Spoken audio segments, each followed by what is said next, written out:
बुलेटिनची सुरुवात वैष्णवी हगवणे आत्महत्या प्रकरणासंदर्भातल्या बातमीनं। आरोपी राजेंद्र हगवणेंचं बँकेतील लॉकर आता सील करण्यात आलंय।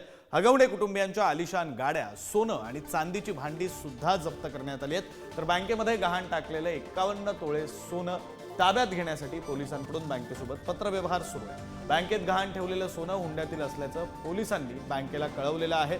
वैष्णवीच्या कुटुंबियांकडून हुंड्यात घेतलेले 51 तोळे सोनं हगवणे कुटुंबियांनी बँकेत गहाण ठेवलं होतं।